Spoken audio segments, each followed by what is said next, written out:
It's a brand new day and it's a happy Tuesday. Welcome to another edition of Smell the Coffee with your favorite girls, Anna Riza Koyo and Diana Master. We have a gem-packed show for you today. We have top stories, we talk Barbie, we talk everything entertainment and so much more. Hey and girl. So much more. Hey girl. So I'm not sure if our viewers have noticed that there's a theme this week. Building up to the Barbie premiere and with which all is the Barbie on Friday. hype, which is on Friday, Yeah. we've decided that for the rest of this week we're going to be alternating and wearing pink. So yesterday I wore pink, today you're wearing pink, tomorrow I'll wear pink. All leading up to the Barbie premiere because we are so very excited. We're actually going to go shopping tomorrow for outfits. Yeah, because we are definitely going to the launch. We are those going. We're the it girls. Barbie girls. Barbie girls. We're the real barbs, you know. I'm excited, man. You know, watching everyone go to the premiere, all celebrities, you know, internationally, you know, watching everyone in their little pink outfits, both men and women, it's just so cute. Like the momentum is huge and I can't wait to really watch the Barbie movie. I can't wait to watch the Barbie movie either, but now there's what they're calling the Barbieheimer effect. So basically Barbie is premiering the same day as Oppenheimer, which is another big Hollywood movie, right? It also has like major stars. It's got Cillian Murphy from what's the show? I forgot. It's at the tip of my tongue, but I forgot. It's Peaky Blinders. It's a British show. It's got Robert Downey Jr. It's also quite big. So now people are like split in the middle. They're like, are we gonna go watch Barbie? Are we gonna go watch Oppenheimer? It's weird. I'm I don't definitely know. watching Barbie. I don't know about Oppenheimer, but maybe I can watch it the day after, or the day after, the week after, the month after. But Friday, I'm mentally prepared. I mean, to we watch grew Barbie. up with Barbie, and you know, the cinema put out a notice that they are on the lookout for the best dressed person. So if you're going to the premiere, bring your look. I know bring your A game. The pressure is getting worse. I know some socialites that are already busy with their outfits as we speak, and they are already, you know, booking hair and makeup artists to style them for the premiere. So it's huge, guys. Don't leave your house just by the way. But also no pressure. Please do remember, don't go out spending money like that you can't afford. Yeah. Just so that you can live for below your means. Live within your means. Yeah, below your means. Actually, Aina and I have decided that we're going to start living below our means because within your means you still can't afford. Within your means and above your means you still can't afford, because if it costs you 250 and now you only have, let's say, 500 Namibian dollars. Exactly. You take the 250. It is within your means, but how will you survive? How will you survive? The month is long. Exactly, the month is long. So please, as much as we are excited for the Barbie premiere, please don't bend over backwards too much, because we still have to be realistic. It's only like 3 hours. Yeah. The pink carpet is only going to be there for a few minutes. Yeah, maybe like 15. An hour. And if you want to walk the carpet, please come early. Yeah. Because if you come late, you won't find the carpet there. You won't find the carpet there, number one. Number two, you don't want a situation where you arrive thinking, oh, I still have 30 minutes.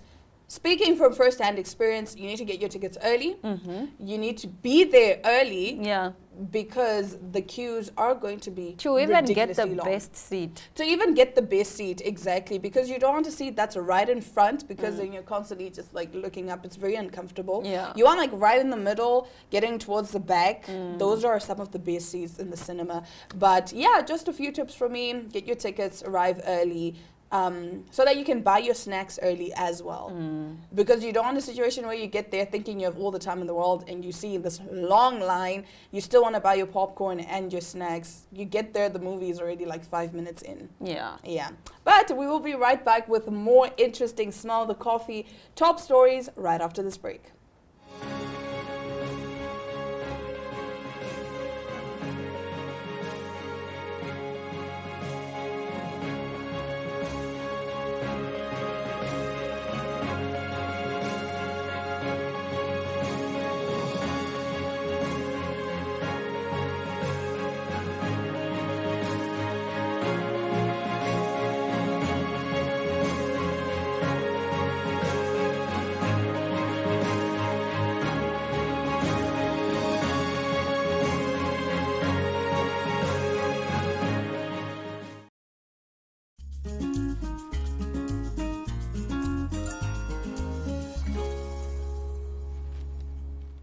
Keeping in line with celebrating Barbie, Burger King is doing the most. I mean, last week we did talk about them launching the real cheeseburger, which is literally just 2 sesame buns and 20 slices of cheese.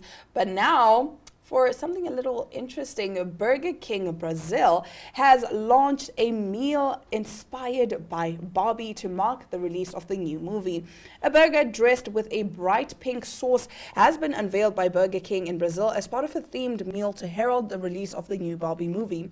The cheeseburger, topped with pieces of bacon, comes with a pink vanilla-flavored milkshake, a ring donut sprinkled with pink frostings, and an order of Ken fries. The meal has received a mixed response from fast food fans, with some on social media comparing the pink sauce in the burger to chewed bubblegum. Strange. The Barbie movie is based on the franchise dolls and will be released in the UK at the end of this week. The production of Greta Gerwig's upcoming film required so much bright pink paint, it wiped out an entire company's global supply. Margot Robbie stars as Barbie, while Ryan Gosling recently said he was inspired by his children to accept the role of Ken. The Barbie-themed burger comes hot on the heels of Burger King's new real cheeseburger. So they did launch on their social media on Burger King Brazil's Instagram page. Here's the video.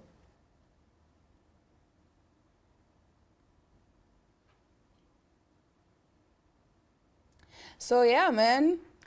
I think it's very interesting. It's cute. It's cute. It's very, very cute. I would buy that burger. I it actually looks yummy. It does. I mean, it's cute for the aesthetics. It's really cute. I always said for my bridal shower, well, we're gonna eat pink food only.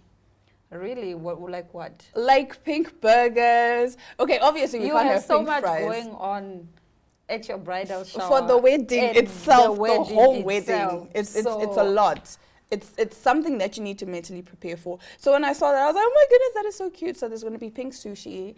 There's going to be pink sliders. Are we wearing pink, or are we going to be wearing pink, or is this the food that is going to be pink? It's just the food that's going to be pink. I mean, the theme will be pink. The theme will be pink, but I'm not going to say guests need to wear pink, because I understand that not everyone. It'll be too much. It'll be too much, and not everyone likes pink. I know some people hate pink. As much as it breaks my heart to say that. Well, we actually have someone in studio that just raised their hand when we asked who doesn't like pink. Pink looks so nice on men. I think more men should wear pink. Yeah, it's such a good-looking color. And Esther Kamati and Sylvanus Valombola. In the suits. Yeah. Have you seen a man the wearing pink suits? Oh my gosh. That is the message for Esther Kamati and Sylvanus Valombola. Pink is a great color, and you should definitely wear it. It is. Now we move over to our next story. In some sad news, a Lagos socialite simply identified as Benjamin Best Killer Boy Graham had taken to social media to confess murdering his girlfriend. According to Killer Boy Graham, he and the deceased, simply identified as Auster XXO on Instagram, got into a heated argument that saw him eventually stabbing her to death before fleeing the scene. Killer Boy Graham took to his Instagram page on Monday, confessing to the crime and sharing details of the terrible act. According to him, he has been battling with suicidal thoughts ever since the incident happened and can no longer live with himself, hence his confessions. Now, Killer Boy Graham's post on his Instagram page read in pod, "I should have left this toxic relationship, but I didn't. Oh Lord, forgive me for my sins. I wish I can go back in time and undo this, but it happened already." In another post, he confesses to the crime, saying, "I got into an argument with my girlfriend Auster XXO, which I mistakenly stabbed her and ran away out of fear and being suicidal since. I want to end my life because I've lost the one I cherish so much. I want to do the right thing and turn myself in. I'll gladly die by paying with my life now. I ruined my life at the age of 26. Okay, so many things to discuss and dissect. Before we start, let me just highlight that Killer Boy so ironic. How can your name be That's Killer what I was Boy? actually going to say. I was going to say there's power in names. You know Yes. how they usually, like a lot of people say you must be careful with what you name your child. But you must also be careful with these pseudonyms that you go by. Yes. Like Killer Boy.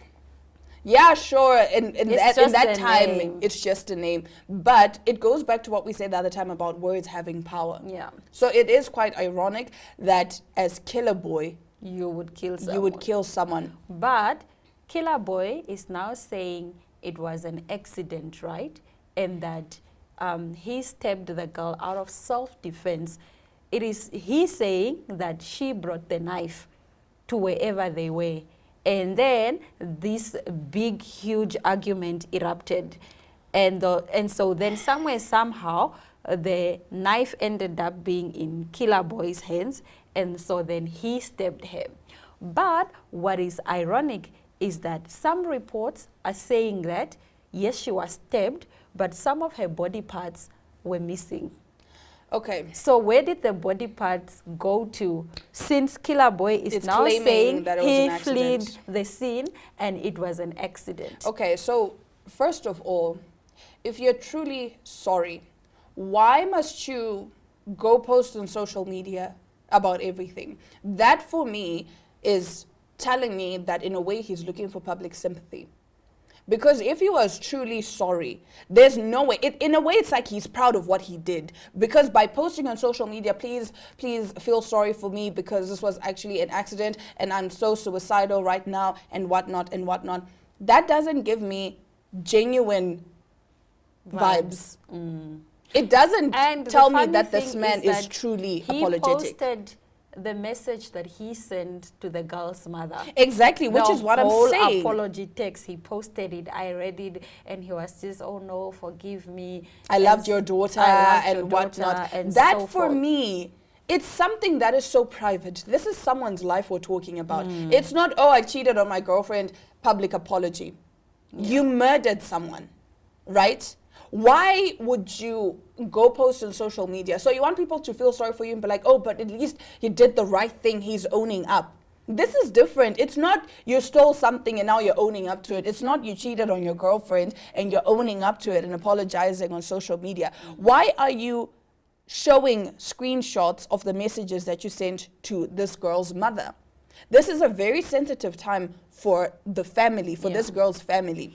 This is not something that you can use as a PR stunt or to gain more followers or whatever it is that he's trying to do. I don't believe this is a genuine, authentic apology. I really believe that he wants people to feel sorry for him and he wants to basically get a lenient sentence. For me, I don't think it's an apology. I think it's a confession because he can't live with himself. I think the guilt is eating him up so much, he had to say something publicly. No, I'm not buying it. I'm sorry, I'm not buying it. I'm really not buying. If anything, this story has made me so angry because if you really want to own up to your mistakes, walk into the police station, go confess your sins. But we he will did- hear from your PR person. Like, you don't have to be He there did ranting. say he was going to turn himself in. Just though. go turn yourself in. So he wanted Does to he tell want his people? story before turning himself No. in, so that his narrative doesn't change as a socialite. I think No. that's the stance where he was taking it from. Because if he had sort of understand where he's coming from, because as a media personality, if he had just gone to the police and turned himself in, that is correct. There's nothing wrong with that. But then all the other bloggers, journalists, media people will tell his story. They will decide what happened, how it happened. And I think that was the narrative he was trying to change before turning himself into Then sit down. He wanted to just tell his truth from his point of view and then Sit down, gather Yeah. your thoughts. Singer divorces devilishly handsome ghost of a Victorian soldier after less than a year. Sit back and grab your cup of coffee. So, a singer who married what she claims was the ghost of a Victorian soldier has said they are divorced less than a year later. The songwriter and performer, who goes only by the name Brocard, said she first met devilishly handsome Eduardo when he burst into her bedroom one dark and stormy night. The 40-year-old from Oxfordshire said long-haired Eduardo immediately announced his love for her and later began confiding in her. Their spirited love affair hit the headlines when Brocard announced they were to marry in a chapel on Halloween in 2022. Brocard posted a video of the ceremony on Instagram when she was seen wearing all black with an empty space where invisible Eduardo was said to have been standing. However, shortly after they married, Brocard said she was angry that her husband got too drunk on their honeymoon in Barry Island, Wales. Brocard added that Eduardo would become increasingly possessive and would switch between being warm and intense and threatening, Wales Online reports. She said that after their initial meeting, Eduardo slowly revealed more about himself to her.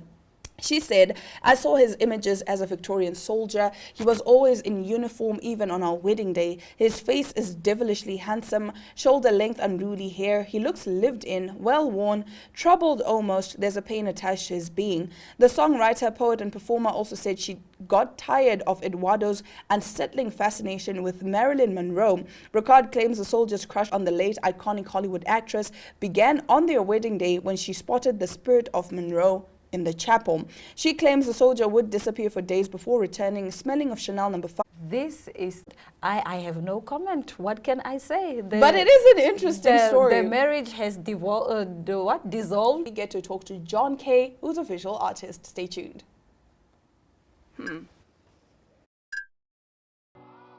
E-Ticket, your online ticket solution for events and event marketing.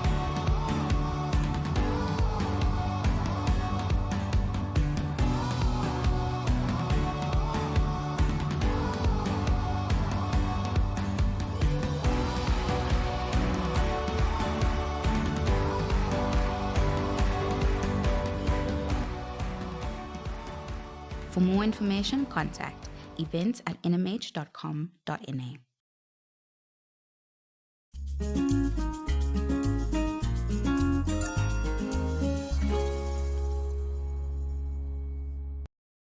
They say art is not what you see, but what you make others see. And true to that, today we do have a visual artist with us in studio today who goes by the name John K. How are you doing today, sir? I'm doing well. I'm doing well. I have to say, it is quite an honor to have you with us in studio. I have seen some of your work, and I have to say it is quite amazing. So start us off by telling us a little bit about yourself, what you do, who you are. Yes, my name is John. Sorry, my name is John K. I'm from Rundu, a small village called Mpini. Yes, I'm full-time art, but also I'm a part-time a visual artist. Yes. Okay, so what inspired you to get into art?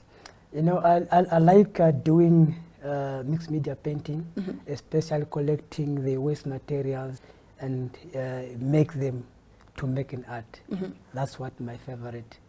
I don't like going and buying something, but I like collecting the waste materials, especially like plastics, tins, boxes, and even the natural material like sticks and boxes. Okay. Yeah, I make them. So when did you get into art? Would you say you've always been born an artist? Because obviously with kids, you can already see, okay, that one is going to be a musician, that one is going to be an artist. Would you say you've always been interested and fascinated in art? I think I was born to be an artist. Yeah. Yes, because I remember in my young age, I used to do painting in sand, you know, and then when we got like to the river there, after swimming, I lay on the sand. I held workshop to the young ones. That's what makes me to be like, and yes, I think I'm good there. So what have you made, for example, from tin or cardboard? What have been some of the normally the 5 pieces of artworks. Wow, were they paintings? Painting, yes. Okay. I see you also do murals, for example, the very big one that I'm sure if you've passed through Vernhill Park, you probably have seen it. The one with Christine, definitely. Yeah, so as an artist, I think that was one of my thank, you know, to say thank you guys for putting our Namibia, our country on that, you know, yeah. Okay, so with this mural paint process, did you have to apply for a special permit to